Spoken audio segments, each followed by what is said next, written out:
Over the years, even though I've adopted better intentional spending habits, there are still areas in my space that lead to feelings of anxiousness and overwhelm, where I'd still end up adding with less intention. As I stand here in my somewhat disorganized and overflowing closet. And since recovering from a burnout phase recently, I feel the need to pursue even more of a simplified and minimalist lifestyle so that I feel more at ease with my surroundings. This is where my low-buy year is coming into play. In this video, we'll chat about my additional reasons as to why I'm pursuing this intentional spending practice, my rules when it comes to the types and amounts of purchases that I can make this year, along with tips that will set us all up for success for this low-buy journey. If this interests you, then keep watching this video. It's Sharon. Welcome back to my channel. Here's where we chat about all things intentional life and style, and today we are focusing on a concept that aids in conscious spending. A low buy consists of intentionally spending less or focusing your spending on areas that are of higher priority so that you're filling your life with things and experiences that are actually important to you and your lifestyle. You're spending less on things that don't necessarily serve a purpose to what you see as a fulfilling life. And it involves setting rules based on the type of purchases you want to make or want to avoid. Some will evaluate their low buy after maybe a month, a few months, or even a year. It's really up to you. Of course, make it simple because the last thing you want is to feel overwhelmed or completely restricted where you won't even enjoy the journey. For me, I am ready to do this for all of 2024. I am basically up for the challenge. I had my years. I was a complete overspender and pretty much a shopaholic. Whenever I would see a sales sign, rarely would I leave the store empty-handed. I was constantly just chasing that dopamine hit over and over. It wasn't really about having that physical product itself. It was more so craving that temporary satisfaction that came along with buying a new product. At one point, I had so much unnecessary stuff, especially when it came to trendy wardrobe pieces that I didn't actually love. I would wear them once, they would sit there and collect dust and eventually be donated, which if you think about it with that constant cycle, it is just so wasteful. I just felt so overwhelmed with all the stuff that I had. I remember it was around Black Friday of 2019. I was just so tired of being bombarded by so many emails. So I started doing some research and I found a niche that I was really drawn to: conscious consumption. I learned about the effects of fast fashion. I learned what it meant to do a no buy and a low buy. And it really led me down a rabbit hole of finding a bunch of social media accounts and this community of like-minded individuals who are all trying to pursue more conscious consumption.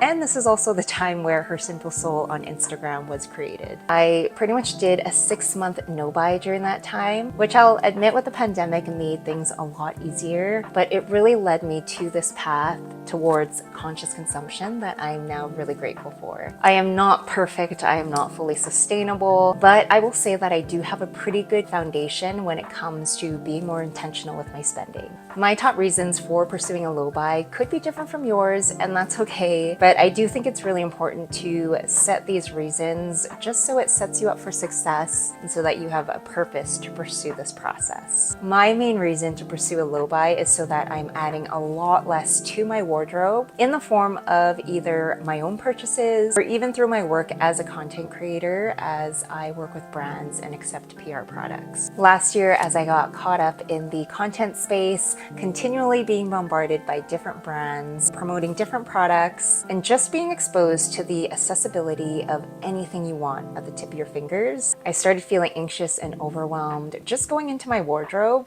and those are feelings that I've really tried to avoid these last few years. Doing a low buy will definitely help me add less because, let's be honest, I have more than enough in there and I love so many of my clothes, so I really don't need more. And it'll also help me be a lot more intentional when it comes to working with brands. A second reason of mine is my desire to want to add more to my home. As you can see, we have a lot of blank walls, a lot of blank spaces. Our house has really become a sanctuary to me because I've become a homebody. Henry and I do love a more minimal aesthetic, and buying things for the home have never really been that big of a priority to us. But I will say our space really does lack some substance. Ideally, if I do have extra fun money, I would prefer to focus that spending on things like home decor than on other areas like my wardrobe. Another reason I did do a no buy for January. I didn't buy any wardrobe pieces, nothing for the home, just a couple of replacement items and a couple of gifts. And because of that, I was really proud of myself, and I was just thinking, I want to pursue this for the rest of the year. So if you're considering a low buy, maybe try it for a month and see how you do, and it might actually inspire you to pursue it for a longer period of time. Another big reason, I just want to save more money. I want to have more of an emergency fund, and I want to feel more financially comfortable, especially since Henry and I do plan on pursuing bigger life events like potentially starting a family, and also be able to save for maybe a vacation fund because we both love to travel, and we both also love to travel quite comfortably. Having more of an aggressive budget will definitely help with that. Other reasons may be that you want to pay down some debt, or you want to support more purposeful brands, or even just understand your own consumption habits. I think when it comes to a low buy or a no buy, a lot of the work is done internally. We can look at what triggers our spontaneous purchases, what types of items we gravitate towards, and we can understand what we can do to limit those spending habits, and maybe place less priority on materialistic items. Let's start with what I'm planning to exclude as a part of my low buy purchases. First off, replacement items. So if something breaks, or if I need to replace a beauty product, I won't be including those. Things like groceries. Groceries are basically a replacement if you think about it. The way that it works with us is I normally buy the groceries and Henry would pay for any sort of takeout or eating out. We already talked about trying to limit this type of spending to maybe 1 to 2 times a week, but just food in general, I'll be excluding from this practice. Anything that requires movement or an experience, because at the end of the day with a low buy, it's about acquiring less material items and spending more on experiences, because those are truly more fulfilling. So things like flights, hotels, transportation when it comes to travel, an exercise class, a virtual golf session, going to the movie theater, maybe even a good old festival. Gifts. Like I mentioned, I bought a couple of gifts for a 2-year-old last month. I do find that I'm pretty intentional when it comes to gift giving, and I want to continue to be that way. And I really don't want to be restricted when it comes to gifting items to friends and family. Personal beauty treatments, eyelash extensions, I'm not giving that up.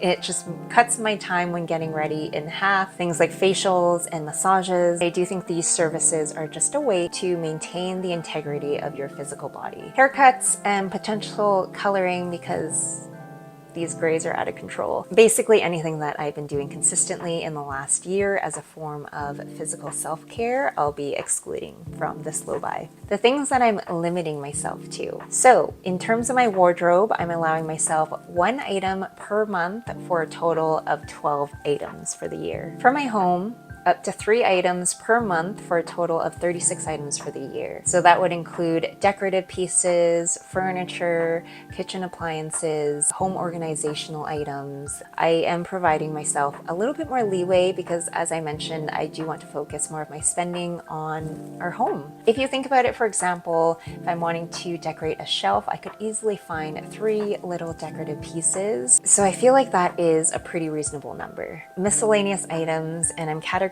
these as items that would help me better achieve my daily habits or provide more efficiency in my life. I am limiting that to 1 item per month, again for a total of 12 items for the year. For example, I really need to get myself an alarm clock.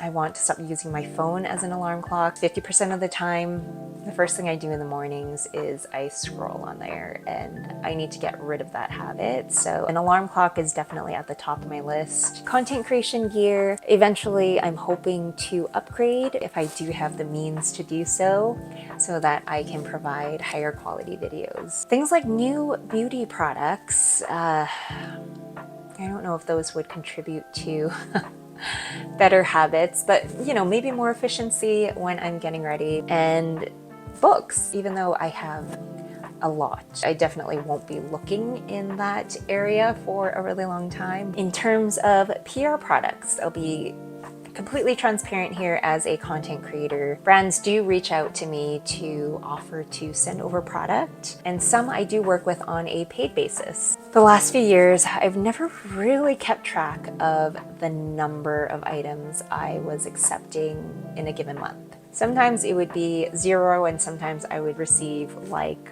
2 packages a week. With this, I am limiting myself to 2 brands per month. This way, I'm able to track everything and really simplify the process. So for each of these categories, I am allowing myself to carry forward from months where I haven't bought anything in that certain category. So that's why for example, for my wardrobe, I've mentioned 12 items for the year. So because I didn't purchase anything in January, I'm allowing myself 2 items for February, so on and so forth. That's not to say that I will be dead set on buying 2 wardrobe pieces this month. It's just a way to give myself that leeway and not place too much restriction on it. Like, I still want it to be a fun process. If I don't even meet the 12 items for the year, like, that's even better. Tips to ensure success for this low buy year. First off, let's get in the mindset that we all have enough stuff. You don't need more.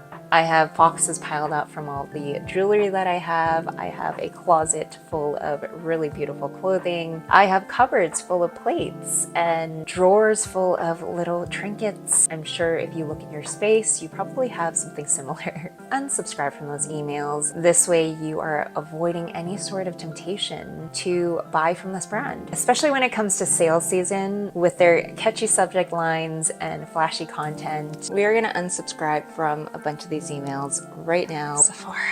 I love my Sephora emails, but we're just gonna unsubscribe. Just so I don't get all the temptations to want to buy from these brands as much as they have really lovely products. And this will obviously help with curbing those temptations when it comes to wanting to buy stuff and stuff that I just have more than enough of. Trust me, you are not missing out. And if you are, it is probably a really great product and it'll still be there in a few months or a year from now. And if it's really something that you want, you can use the next tip, and that is to add items to a wish list. This is honestly something that has helped me so much in the last few years. 9 times out of 10, once I put an item on that wish list, I've basically completely forgotten about it. So the next time I revisit it, I look at it and I go, oh, forgot that this is on here.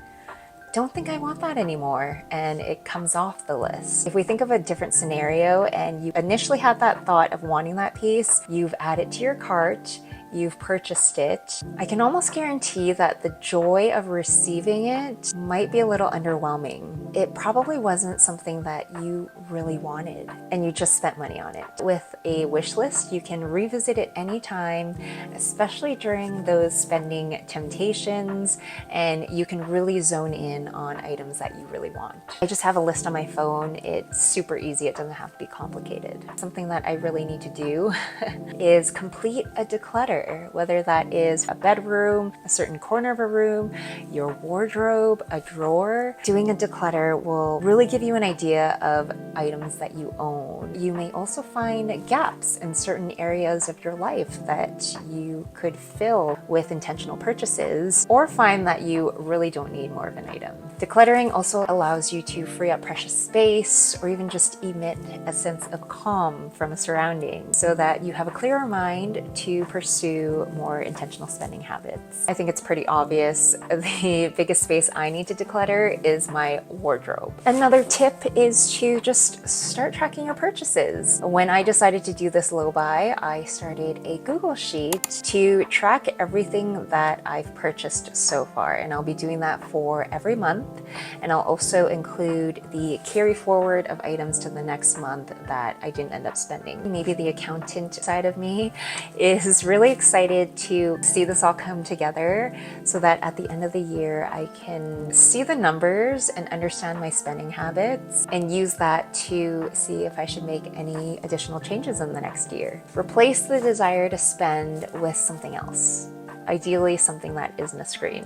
It is just so easy for us to pick up our phones, scroll social media, potentially be exposed to ads, and then get the temptation to spend. This way you are freeing up more time that you would otherwise spend maybe browsing a shopping website, to do things that are potentially more fulfilling. Things that I can think of is to go in your closet and just play dress up, shop your closet, pick up a book, go for a walk, and try out a new recipe. There are just so many things that we can take part of instead of spending money. I hope that gave you some insight into why, what, and how I'm pursuing my low-buy year. I've mentioned one of my priorities this year is to simplify all aspects of my life, and I feel like pursuing a low-buy will really add more simplicity, less stuff, and overall more intention in how I spend my time. If you're considering the same, or if you've already started your low buy this year, I know I'm like a month late, then leave a comment. Let me know what your reasons and rules are and some of your tips that I haven't mentioned that have worked for you so far. Thank you so much for watching. Like and subscribe as usual, and I will see you guys at the next one.